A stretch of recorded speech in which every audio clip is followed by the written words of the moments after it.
Back at Carlisle yet again. It's the 22nd of August 2026, just 2 days after my last visit, and yet another charter is due. The Scottish Railway Preservation Society's Thistle and Dragon, from Kirkcaldy to Llandudno.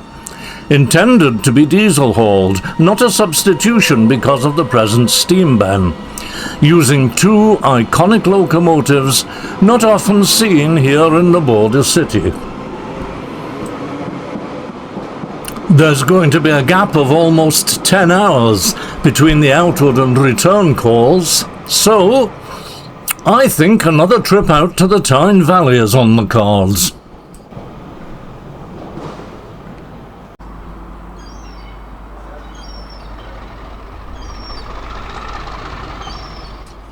With an 0927 arrival at the Citadel, a taxi was necessary to get to Dumfries this morning. This is going to be an expensive day.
I always feel it's a pity that only the staff get to ride in compartment coaches. Yes, I know they don't offer as good a view as open saloon carriages, but they were the norm back in the steam age.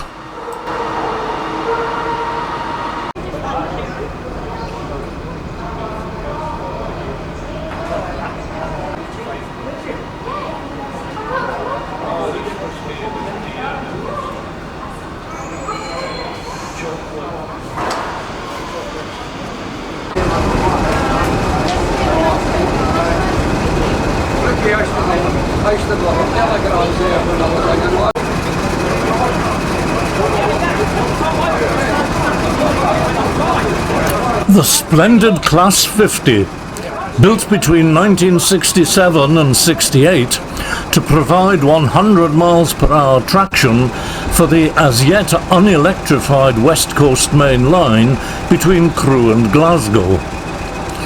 Following electrification throughout the entire route, the 50s went to the western region, replacing hydraulics operating out of Paddington, and later were more widely used. I travelled behind them frequently during their western region days.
I had intended to travel on the 10:54 Northern train to Newcastle, but it was showing on the board as cancelled, so jumped onto a desperately crowded and uncomfortable 10:33 Middlesbrough service for the 57-minute run to Hexham.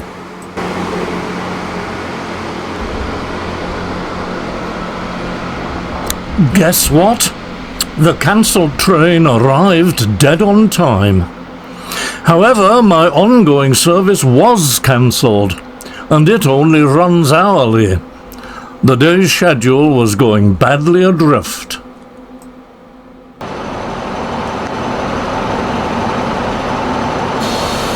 The enforced long wait allowed me to patronise the platform bar. No, coffee only, and cake, before eventually taking a very short ride to my destination.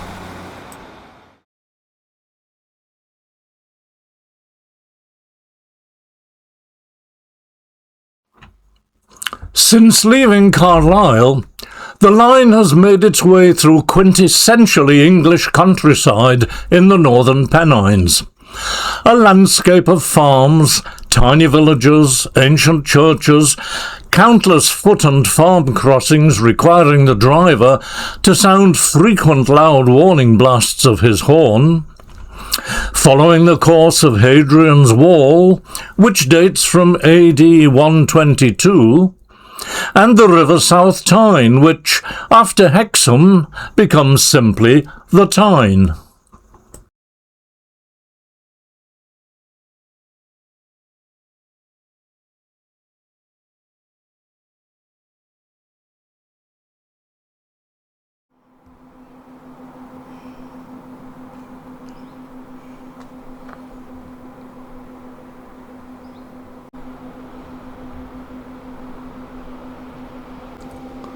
The same self-service ticket machine which we've seen at several of the other Tyne Valley stations.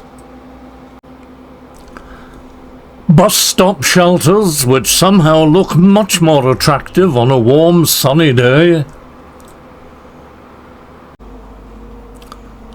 A classic Northeastern Railway footbridge. Back in that pre-World War I era, no consideration was given to the needs of the disabled or elderly. There's no other way into or out of the station. At least there's a bus every 10 minutes to drop you off or pick you up. Even tiny rural stations once boasted their own goods yard, serving the local community. Corbridge was no exception. Its yard is now the site of some light industry, while the evidence remains of tracks long lifted.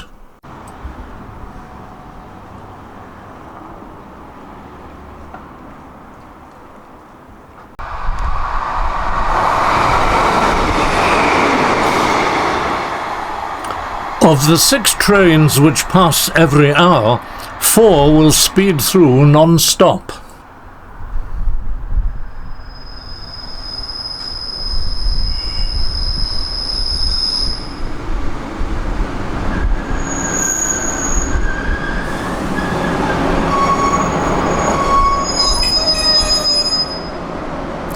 The hourly shuttle between Hexham and Newcastle calls here in each direction.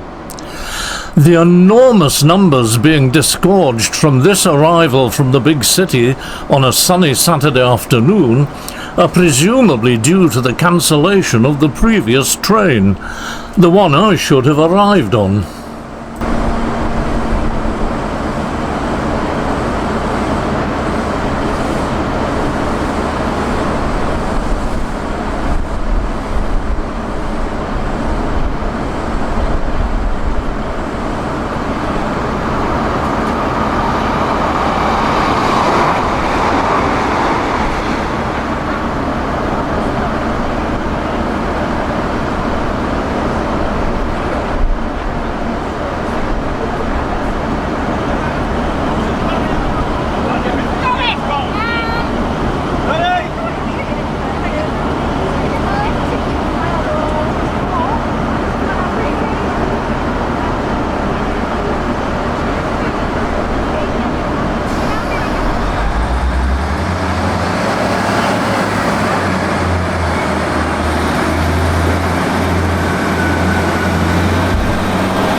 Many of the Tyne Valley stations are attractively maintained by groups of local volunteers. Corbridge is obviously one of them.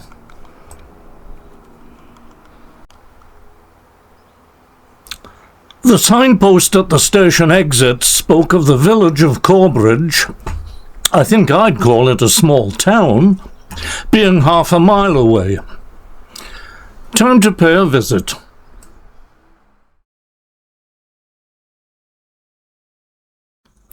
Although I didn't manage to catch it on film, I think there must have been a car rally taking place, as I was passed on the road by a whole series of unusual vehicles, ranging from a beautiful Jaguar E-Type down to elderly Minis.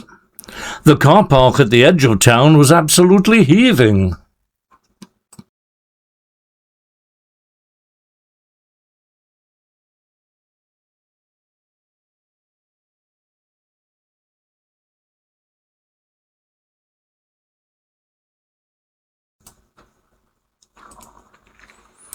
The first medieval bridge, built in 1235, replaced the ford and ferry, but became ruinous and dangerous in the 17th century owing to frequent floods. This present seven-arched bridge was completed in 1674 and is the only bridge from source to mouth of the river to have survived the disastrous floods of 1771. Originally built for pack horse and coach, it was widened in 1881. No one in the 1880s could have foreseen the traffic of the 20th and 21st centuries. The bridge is now controlled by traffic lights at each side of the river.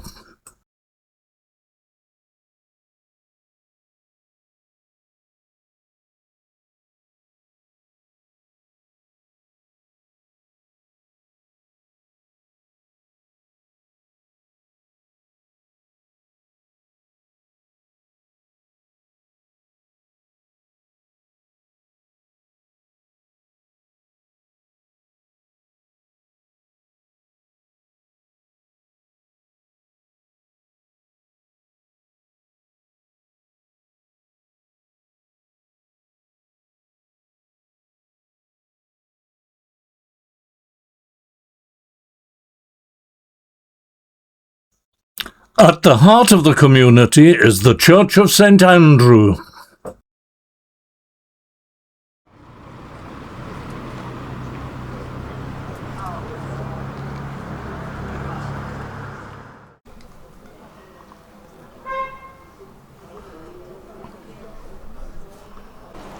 My original schedule required me to be on a train back to Hexham at 20 to 3. That's not going to happen now.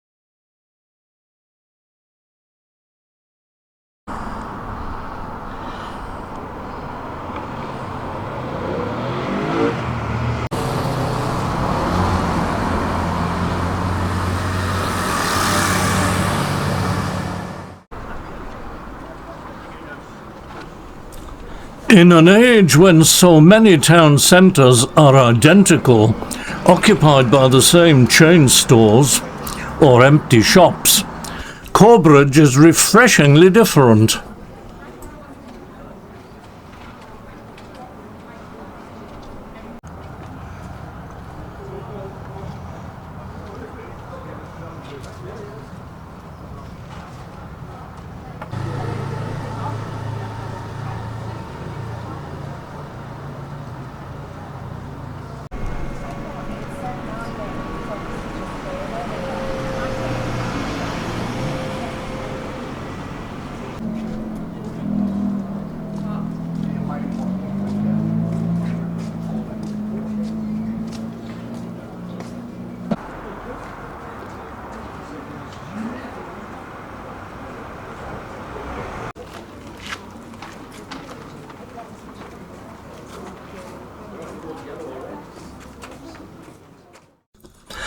Time marches on. I must catch that hourly train to Hexham, if it's actually running, and then get on to Carlisle. So, pack my kit and trek back to Corbridge's attractive station, where the buildings now house an Indian restaurant, the Valley, which always looks most alluring if you're sitting in a stopping train on a cold, dark winter's night. And I don't even like Indian food. On my return journey, everything runs to time, and I'm back in Carlisle with plenty of time to prepare for the return of the Thistle and Dragon.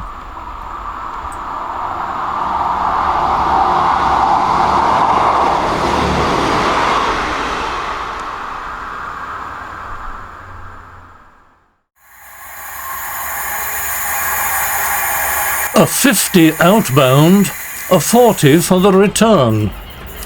The English electric Type 4.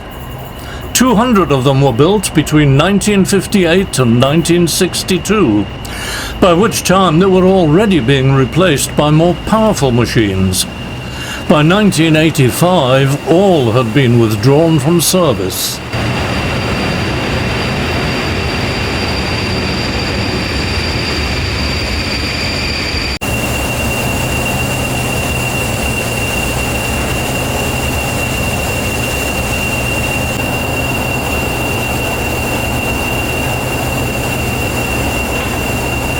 D213 Andania was named after a Cunard liner, launched in 1921 and torpedoed and sunk in June 1940 while serving as a naval patrol vessel.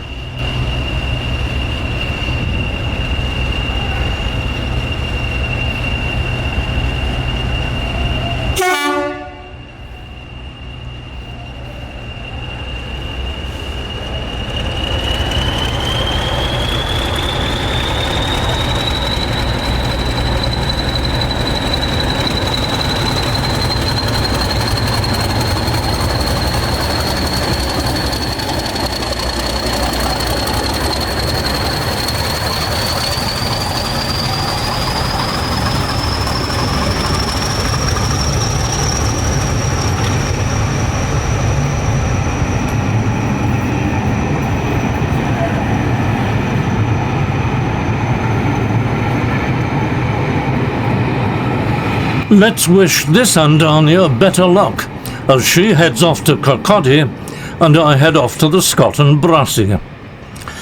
Thank you for joining me at Carlisle and Corbridge, and here's to the next time.